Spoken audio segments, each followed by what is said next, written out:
Welcome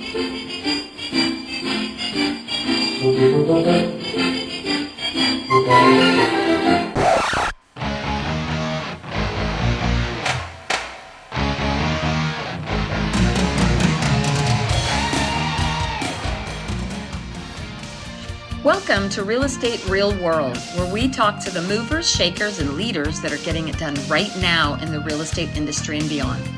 I'm your host, Marguerite Crespillo, and I started this podcast simply dedicated to calling people about what's really happening in this crazy roller coaster ride of real estate.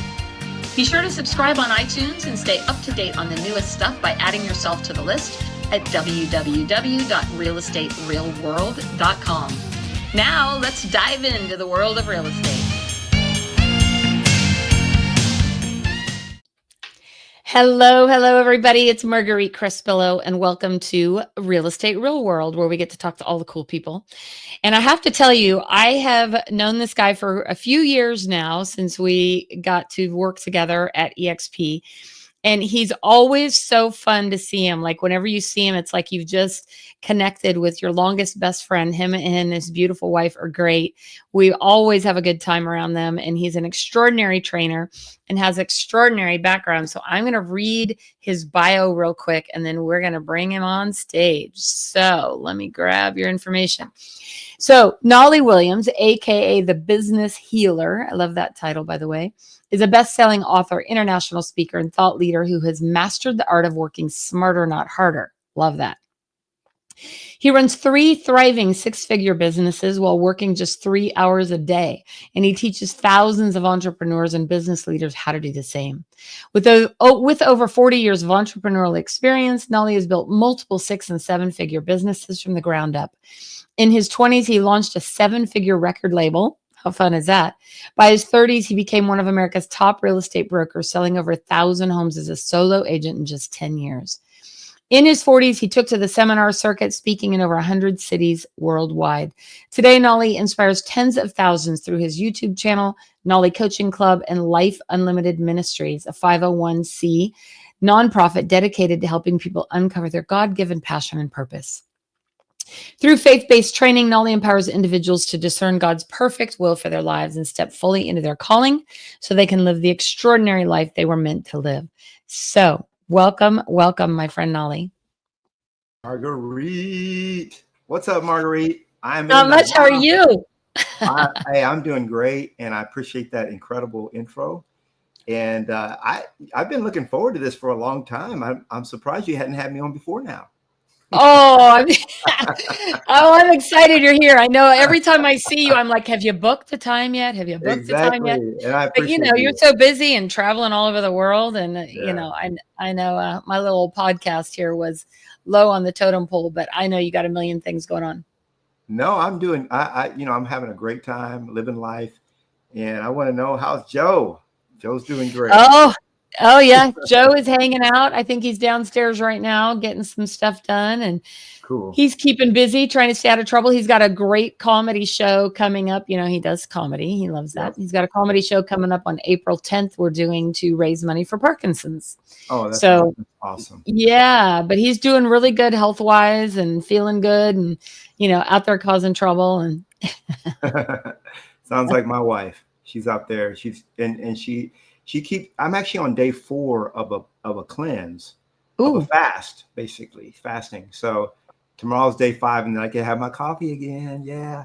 Anyway. So are you doing a straight water fast, or are you doing something different? We started doing this other thing. It's a fasting with food, believe it or not. So it's normally we do the master cleanse. And I didn't want to go down this rabbit hole, but we do a lot of cleansing. But normally we do the master cleanse, which is like the lemonade, the lemon and water and cayenne pepper thing that you make at home. But now we started doing this thing that's like a fasting with food. And I was like, oh yeah, sure, fasting with food. But I looked at the science, I studied it. I'm like an engineer mind, so I have to be convinced that it's the real thing. And it turns out that you can actually, your body can still go into autophagy but it has to be a certain types of food during a certain amount of time. And it's a very like 800 calorie a day type restricted. I call it the POW diet. POW. Like, You know what's interesting? It's funny that you bring this up because I saw something this morning on, I don't know, TikTok or whatever it was on, about this guy who was saying, and I saved it to watch it later, that like he said, if you fast every other day or you eat one meal every other day, you'll live much longer lives. I don't know how true this was, but he said that the humans in the early days lived hundreds of years, not yeah, that's true. decades. And yeah, that's true. And also, most of our ancestors didn't have access to, I mean, like we can go to Costco, we can go out to eat. I mean, there's just like so many options, but it was for them, it was more like feast or famine. So they get a gazelle, they would eat, the tribe would eat for, and they would all split it. And then if they did, they might go 2 or 3 days without eating, just having Yeah. water and, maybe some berries and different things that they could find. So it's more, our DNA is designed more for sparse eating, if you will. So my wife and I, we usually do like 2 meals a day, or sometimes what they call the OMAD, which is 1 meal a day. This one that I'm on now, I call it the POW diet, because it's like you're eating just enough to stay alive. So, There's a lot of stuff about that. I know it doesn't have a whole lot to do with real estate, but there's a lot of information that talks about that. And when you watch animals, when animals don't feel good, they stop eating, right? Right. But as humans, we have a tendency to eat more when we don't feel good instead of cutting back and eating less. So pretty Absolutely. fascinating. But when you talk about fast, feast or famine, that does tie into the real estate industry, right? Because Yep. things are changing quite a bit in our industry over this last 6 months, 8 months. So what are you hearing there from kind of the trainer level? Like, what are agents struggling with the most right now, and what can we do to help them? Right now, agents are struggling, number one, with mindset, and that's kind of always been the big thing. But the second thing is consistency. They're just struggling with being consistent, because right now in the market that we're currently in as of this recording, is a buyer's market. And Yeah. so now I teach listings. So I've always been a big lister. My very first deal was a listing. I purposed to my first business card. My title was listing specialist. I never worked with a buyer, never worked with a seller, but and I didn't say I was a top agent, mega lister, mega listing. No, I was a listing specialist, because I was taught that you can pick your specialty, and you still can in this business. And so I did. And nobody ever questioned how many homes I'd sold or whatever. And that came later with, all the volume. But it's consistency and mindset. So when you go back to consistency, it's like, okay, what are you doing every single day that's going to move the needle in your business? And it really comes back to the basics that a lot of people don't want to hear, which is lead generation and appointments. Right. If all agents did was generate leads 2 hours every day is what I teach. We used to teach, remember when we used to teach 3 hours or 4 hours a day lead generation? What we found is that you could actually do the same amount of lead generation in 90 minutes. There's actually a law around this, so that if I give you 3 hours to do a task, or 90 minutes, you'll the people that get the lower amount of time complete the task better than the people that get more time. Because if you get 3 hours, you're going to wait until 90 minutes before it's due, and you're going to do it then. So It's so funny how that works, the psychology of humans, right? It's actually a law that this guy discovered. When you look, it's actually, oddly enough, it's called Parkinson's law. It's what it's called. Really? Yeah, oddly enough. And what they did was they took a lot of college students, and they gave some students weeks to do a task. And the guy's name is Parkinson that came up with this, did all the studies around this.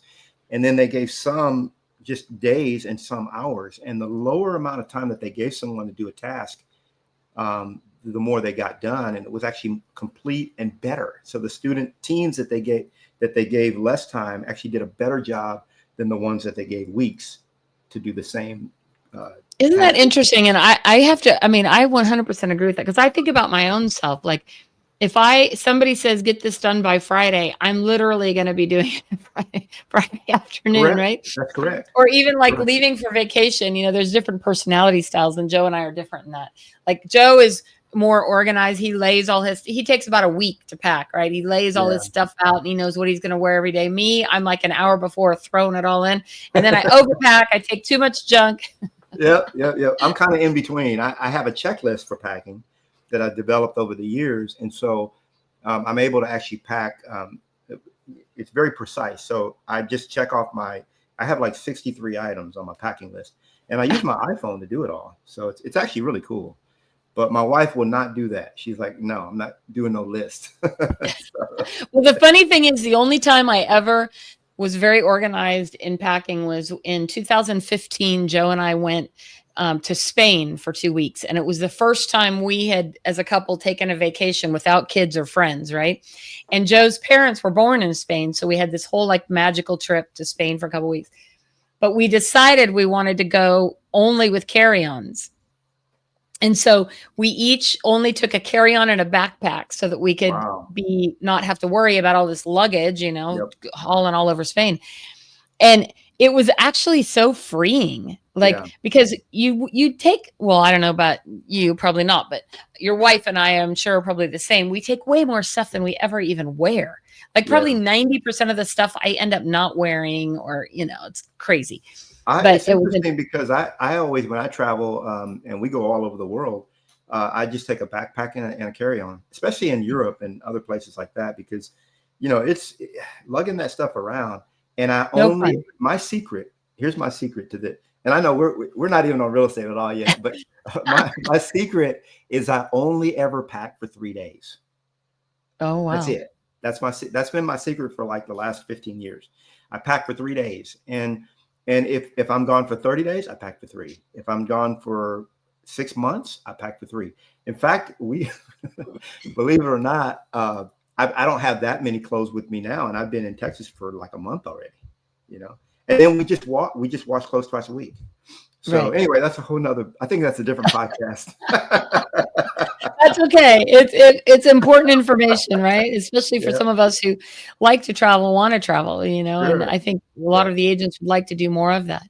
So getting back though, we were talking how we went down that rabbit hole is we were talking about if you give agents a timeline, they'll work within that timeline. So when they're prospecting, instead of prospecting for 3 hours, if you say do it for 90 minutes, how is that helping them? Well, what it is it's almost like the way I can liken it to, it's kind of like watching a Netflix series. So let's say, for example, I like watching my series, different ones. But let's say, for example, if I told you, Marguerite, I said, hey, you can watch this series, but you only get to watch 1 episode or 2 episodes. I'll be nice. We can watch 2 episodes, but there's actually 16 episodes, but you only get to watch 2. So what happens is a lot of things. So when I studied this, and I actually wrote a book for McGraw-Hill called 3 Hours a Day. And scientifically, when you look at kids that go to school, they're productive at school for about 3 hours a day. When you look at employees that work an 8-hour shift, how much productivity do they have within that 8 hours? 3. Okay. And so what we found, through the study of all this is that when if I were to give you and say, okay, you can watch 2 episodes, but then you got to cut it off. It's kind of like giving kids screen time. What happens is you're anticipating the next time you get to watch that because you want to watch more. You want to binge watch. You want to watch 6 episodes. And so what happens with lead generation is a lot of times what agents will do, if they know they have 3 hours or 4 hours, they'll take the full 4 hours. But if you know you only have 90 minutes to make so many calls or to have 2, you have a goal in mind. So I'm going to book 2 appointments in the next 90 minutes or the next 2 hours. Then and then you have a hard stop. So what happens is it's actually you're making it fun and easy because it becomes more of a game. You start doing your lead generation, and then it comes to that 2-hour time, right? And you're doing specific things. There's only 3 things you're allowed to do during that time. You're doing specific things, and you're like, you want to keep pushing because you got this other person to call back, or you got the. It's like, no, you're done. That's it. Time out. Then the next day when you go to do it, you're like anticipating it, like you're eager you're foaming at the mouth almost. And so I teach 2 hours a day, 4 days a week. That's it. You Love get it. agents in there for doing 4, 5, 6 hours of lead generation every day, and they're burned out. After 2 or 3 years of doing that, their career's over because they reach burnout. Whereas if you meter it, you'll really you'll never burn out, especially if you're doing lead generation activities that are in what I call your sweet spot or your zone of genius, if you will. Well, it's interesting because, what I've learned about myself is that because of my personality style or type, whatever, I've figured out that I really can only focus for about 30 minutes, Right. sometimes 45 minutes, where I Okay. can stay focused. Right. Like even Right. with my podcast, I try to keep it in less than an hour because beyond that, I'm going down all kinds of rabbit holes and not paying attention. And I remember years ago, there was a guy named Todd Screama who owns a mortgage company. I can't remember the name of the mortgage company right now. But I remember him saying that when he studied top CEOs and executives, what he discovered was that they would only at a maximum actually accomplish 1 to 2 things a day. Like Correct. if you give them a to-do list of all these projects, he goes, the majority of them would only ever accomplish 1, maybe 2 of those. So Right. he said, instead of having this like long to-do list of, all these things, focus on 1 or 2, which is funny because I've been going down this like, chat GPT rabbit hole lately, which, I had Marky Lemons on here not too long ago. It was awesome. Oh, I love her. But, Great. oh, isn't she great? I love Marky. Mm-hmm. Yep. And she has just learned this in the last couple of years. But I was asking it all these questions and it was giving me like this 30-day, 60-day, all this stuff planned. Finally, I said, I'm overwhelmed. Tell me, what do I have to do today? Just today. Oh, I just want to know, good. what do I need to do and post today? And that was a game changer for me mentally. Mm-hmm.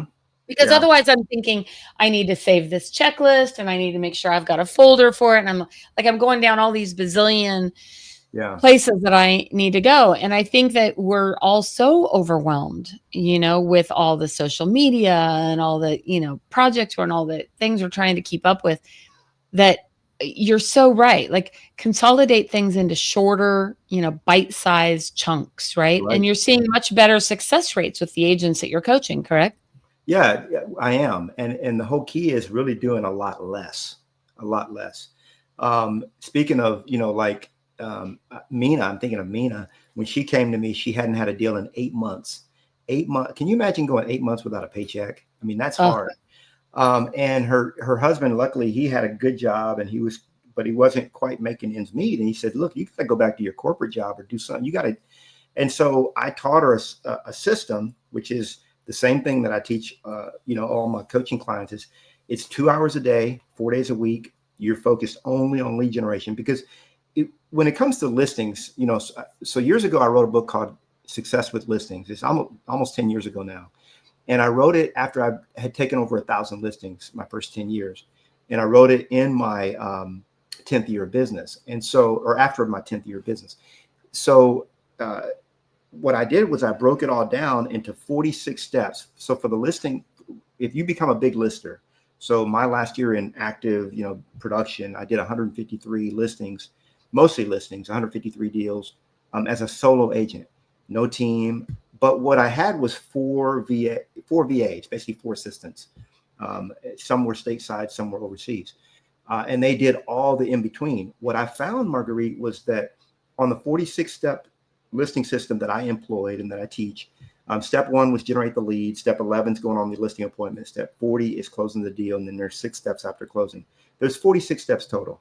From the time that you actually generate the lead to the time you get paid, there's 40. But of all the 46 steps, guess how many actually require a license? like 2? Yeah, about anywhere of 2, 3. It depends on the state. But there's in some states there's 2, some 3, some there's actually 5. At the most, there's 5. So it doesn't matter what state you're in. There's going to be over 40 steps that don't require a license. So why are you doing those steps? It by virtue of the fact that it doesn't require a license, it's already telling you, okay, that you don't have to do it because it doesn't require your level of expertise. So that was one of my first epiphanies when I was new in the business, 8 months in the business, was that I was not going to do. Actually, I made a list and I numbered them from 1 to 5 of everything that I did, and it came up to the 46 things. And then I was like, okay, number 1 is I hate it. Number 2 is I don't like it. Number 3, I like it.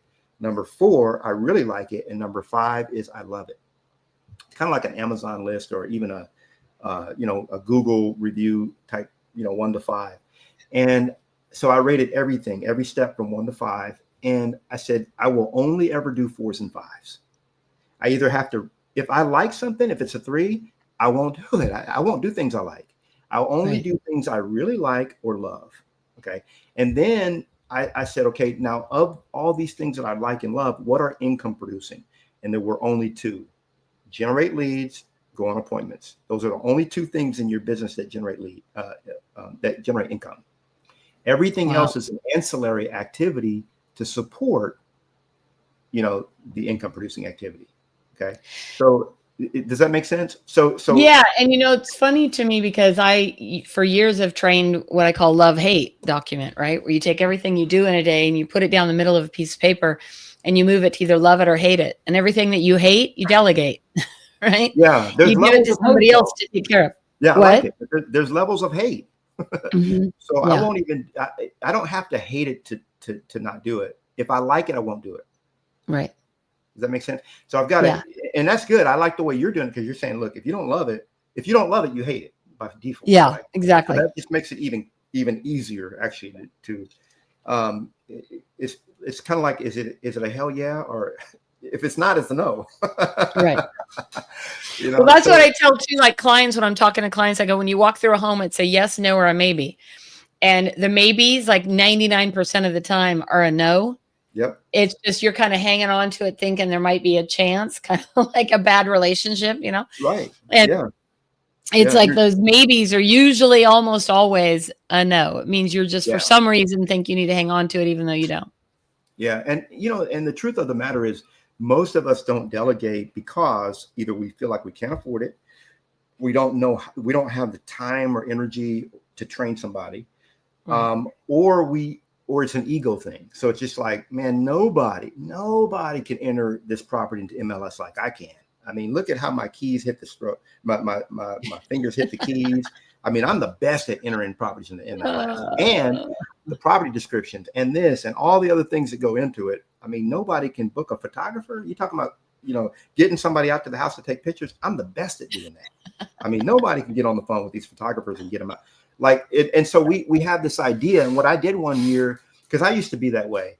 One year, it was early in my career. I basically pulled up and said, okay, how many deals took place in Austin last year? It was like 24,000 transactions. So for every transaction, for every deal, there's two sides, right? So 24,000 times 2, so it's the buyer and seller side, and that's 48,000 paychecks that were, opportunities basically. And I had done like 120 something. So it's like, clearly someone else knows how to sell real estate in Austin. Okay. Even though I had become the #1 real estate agent in Austin, based by the Austin Business Journal, I did 96 transactions. My 4th year became, no other agent had done that many as a solo agent. So I was #1 in the city out of 9,800 agents, but there were still thousands and thousands and thousands of more transactions done than the ones I did. So clearly, so you're the only one is the point. Yeah. And so I basically started to delegate and to, I wanted to delegate, but not lose money. I didn't want to lose income. And so I came up with clever ways to do it to where it didn't cost me to scrape it off my plate, if you will. Yeah. Well, it's interesting because, so I'm actually launching a product here in the next few days that are my client conversation checklist, right? Right. And I learned years ago that when you create that checklist and you simplify things, then other people can follow it, right? It's kind of the McDonald's theory.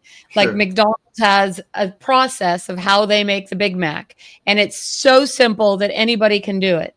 Elderly, Absolutely. teenagers, people with challenges, anybody can make the burger because it's so simple and gives you exactly how you put the lettuce on, how you put the tomato on.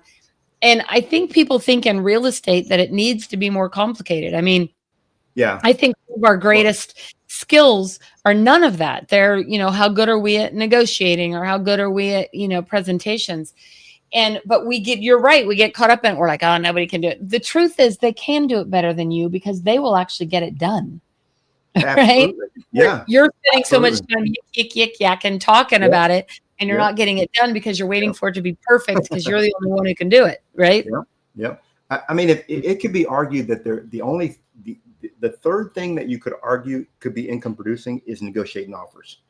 Right. But there's nothing else on that list. And I don't believe that, because I actually hired a guy to do my negotiating for me, and Right. he did a great job of it. He was actually better than me. I hired a gal to do my listing presentations, and she went out there. She was all of 5 foot nothing. Okay. She was brunette, and they were like, "Where's the cowboy?" She was like, "You're looking at him right here." And then boom, she would go right in, and she was better at, like you, Marguerite, right? So you go on 10 appointments, you probably get them all. Okay. Right. So you're running just about 10 out of 10.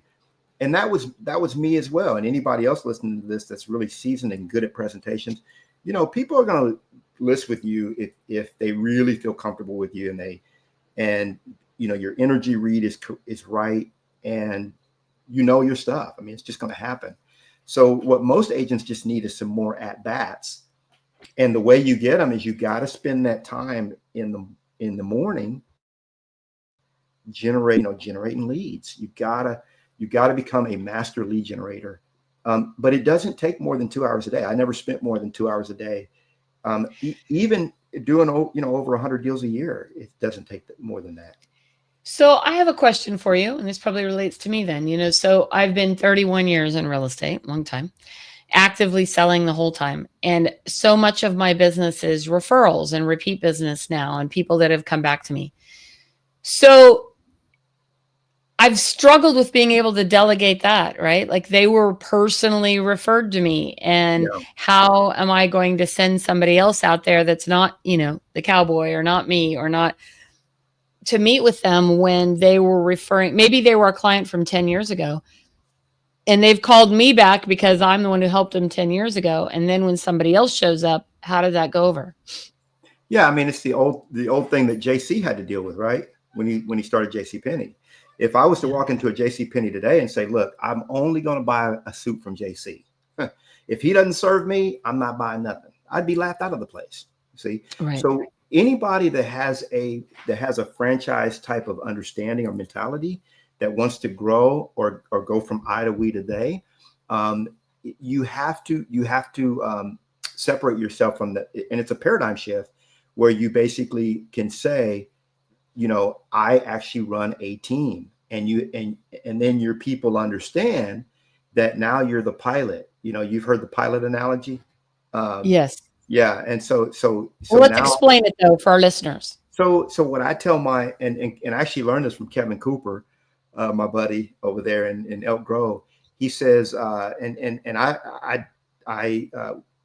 I go on a listing appointment and I'm sitting with the person, and a lot of mine I do by Zoom now. But if you really feel comfortable with your clients and you want to go on, I'm not going to tell you any different. Okay. But when you start doing high volume, when you get to doing 100 deals a year or 150, and you don't want to build a big team of people doing stuff, then you have to become very comfortable delegating. Now you do have a team, but they're not like, I always have a unlicensed assistant, and three. What I always had was 3 unlicensed and 1 licensed, because there were certain things that the licensed person had to do, like go out to the property. I know the last 300 properties that I sold, even though I didn't have a team in the sense that I had a listing specialist, but I had a person that would go out and present, actually present the thing. So, but if I went, I would say, "Hey, Marguerite," and I would only do this after we had signed the paperwork and everything, signed the listing agreement. I say, "Marguerite, I'm kind of sad right now. What do you mean? Like, we're about to, I'm just sad because I'm not going to see you again." And my clients are always like, "What are you talking about now?" I said, "Well, Marguerite, you remember, now you're too young for this, Marguerite. I already know you're too young for it. But back in the day, when you took an airplane, you've been on an airplane before, right?" Yeah, you've been on that Yeah. plane. Yeah. So back in the day, you probably don't remember this or even know about it, but the first person to greet you when you got on the plane, guess who it was? Can you Used to be guess? the pilot. The pilot. Yeah. And who was the last person that would greet you when you got off the plane?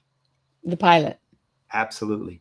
You see, Marguerite, I'm the pilot, right? We're taking this bird right here. We're taking it all the way to Seoul. That's where we're going, right? That's where we want to go. Okay. I'm going to be in the cockpit. Guess what? When you're in the plane, does the captain, does he bring you a glass of water or maybe a pillow, blanket? Heck Maybe no. he No. brings you, does the captain bring you a magazine or maybe even a adult beverage, a glass of wine? Does the captain do that? Do you ever see the captain during the flight, Marguerite? No. You don't.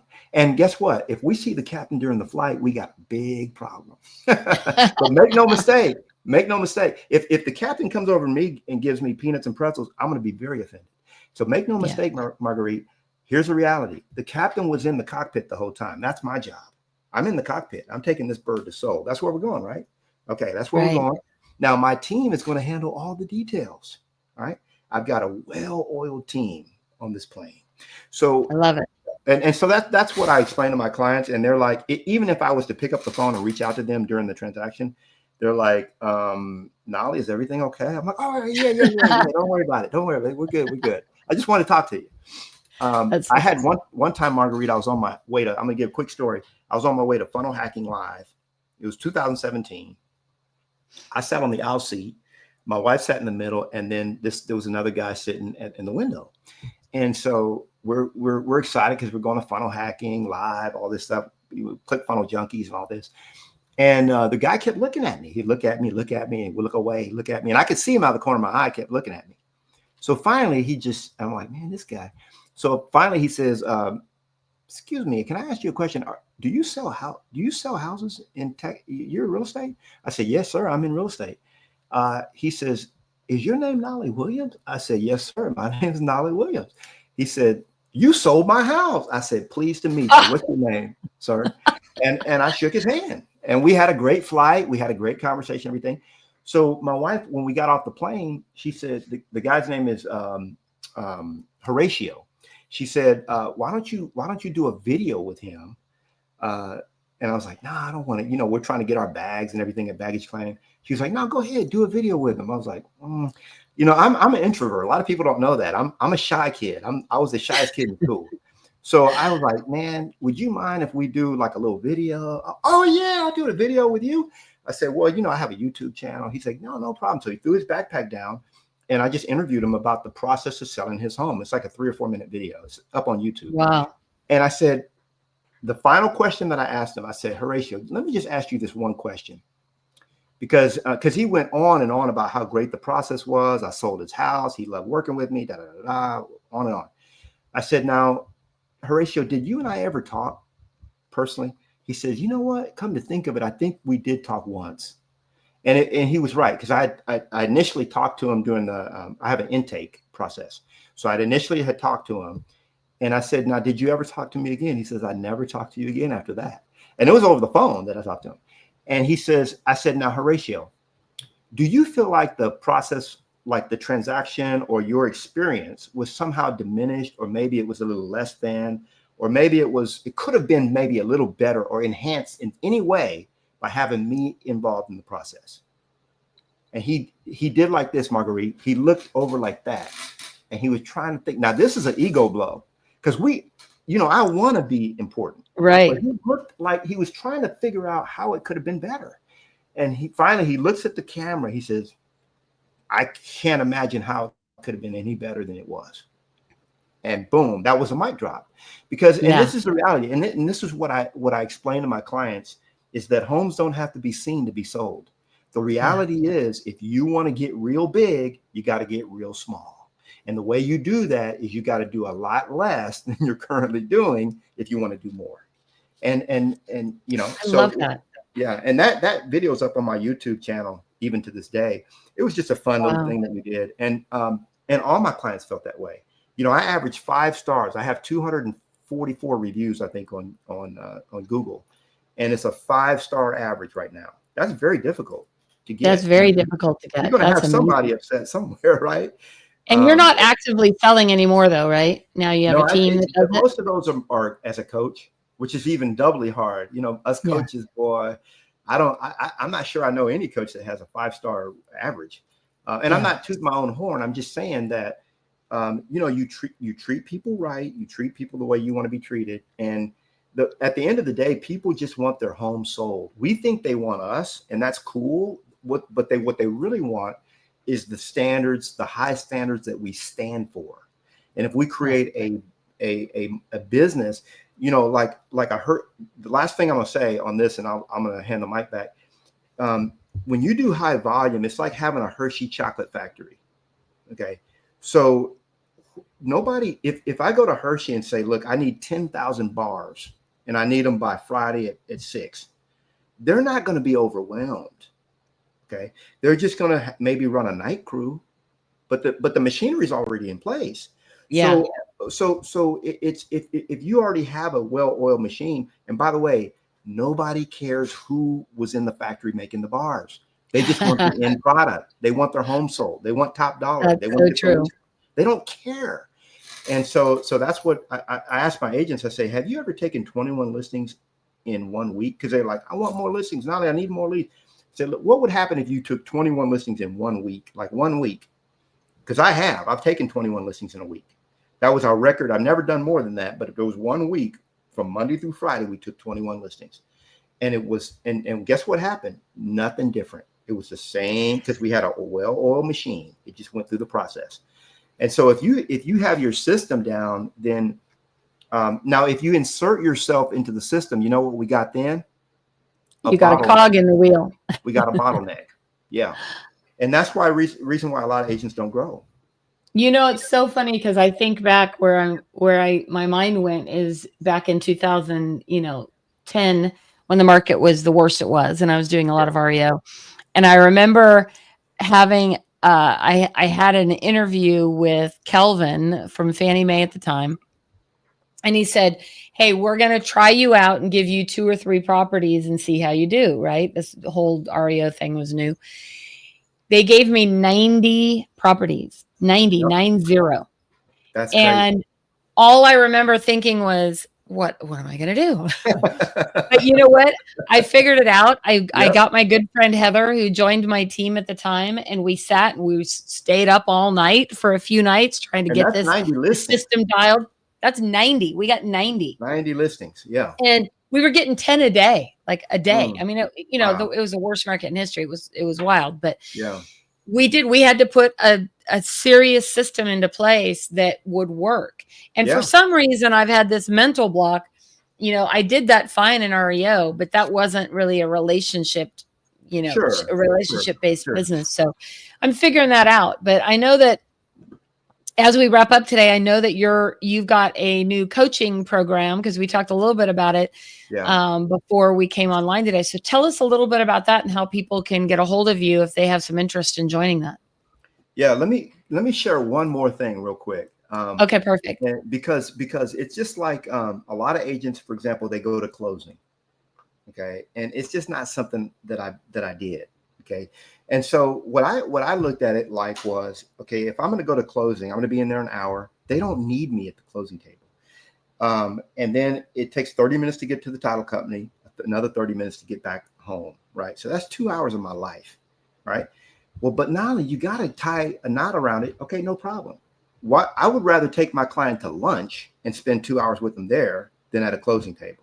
So what I would normally do was I would just boycott the closing, skip it. Hey, you guys don't need me there. Let's go over the settlement statement. We go over the settlement statement through Zoom. And then I would take them to lunch and spend an hour there, an hour and a half. And it was a much more impactful time for me, or the week after, anyway. So it's just little concepts like that. That what you do is you say, okay, if you don't want to completely take yourself out of the picture, or how can you do it in mass? Like how can you have client appreciations and different things like that? So that's if you just think, and you don't have to do it to the level that I have, the degree that I have, there's no wrong or right. But if you can just start, there's 90% of the things that you're doing every day that are getting 10% of the results. And there's 10% of the things that you do. This is science. We know this scientifically, that there's 10% of things that people do daily that get them 90% of their paycheck. Okay. Wow. So if you only focused on the 10%, and just did that, you'd have more life, more fun, more money, and all the other exactly. Less stress, So that's kind of my message. That's what I wanted, to kind of drop. The coaching club is Knolly Coaching, knollycoaching.com for those that want to become rock star listing agents. What I found, Marguerite, my definition of sales is find out what people want and make it easy for them to get it. That's my what is sales? It's finding out what they want, make it easy for them to get it. People wanted to hire me as a coach. They didn't have $2,500 a month. Okay. So it's like, okay, I get that. A lot of people don't have that kind of money. I don't have that. I don't spend a lot of time one-on-one. I only have so many slots. So when I came with the coaching club, I was like, okay, now I can do this for a fraction. Right. And it's, and the truth of the matter is, I'm just being honest. I'm not teaching my coaching club members anything different than they would be learning one-on-one. A lot of times people just feel like it would be better one-on-one, but it's the same information. I'm going to tell you to do the same thing. Like, Knolly, that's in your book. Well, yeah, but and so if somebody that wants Uncle Knolly in their back pocket, it's knollycoaching.com, and you go in there for 7 days. Start with the 5-week crash course. You can take the whole thing within the 7-day period. And if it's not for you, you leave, you exit, and your credit card is never billed. If you stay, it's like a little under $100 a month. But people can go and try it out. So that's kind of the big thing I'm doing now, just to be more accommodating to more, to those that want to learn this game at a high level. Well, I love that. And what's funny that I've found is that I feel like people get better results in small group coaching than one-on-one, because what I've found, and maybe you've found this to be true as well, it seems in one-on-one, you end up being more of a life coach. Yeah, right? that's true. They spend a lot of time, complaining about their life and doing a lot of stuff. But the minute you put them in a group with 3 or more, they don't do that same thing. Right? Now they're more focused on why they need to be there. But you know what? I'm so glad we finally got together. We could probably talk all day. That I could promise you, because you have so much knowledge. You got that big hat full of your brains there that has such great information. But thank you so much. Little head. Yep. Thank you so much for joining us today, Knolly. Thank you, Marguerite. Love you. Appreciate Love you too. And give your wife a big hug and kiss for me. And I'll give Joe the same from you. Thank you. Well, thank you, everybody, for joining us again on Real Estate Real World, where we talk to all the cool people, the movers and the shakers, and the people who are going out showing us how to get it done in less time. I think that was the impact of the message I got today from Knolly. But I'd love to hear your opinion. Make some notes, send me an email, give me a jingle, and let me know what's working for you and who you would love to see on our show. Thank you again for listening to Real Estate Real World. Go out and share it on your socials and check it out and give us a review if you feel so inclined. Thank you for joining us again. Go out and shine bright. Thank you for joining us today on Real Estate Real World, where we talk with masters and leaders in the real estate industry and beyond on how we can raise the bar in our industry. Please subscribe over on iTunes, and while you're there, be sure to give us a review. Your reviews encourage us and help others to find our podcast for show notes and hot topics on what's going on right now in our real estate industry. Also, hop on over to www.realestaterealworld.com and add your name to our email to get early advance notice of upcoming podcasts. Thanks again for listening, and go out there and be a part of the elite masterclass and raising the bar on the real estate industry.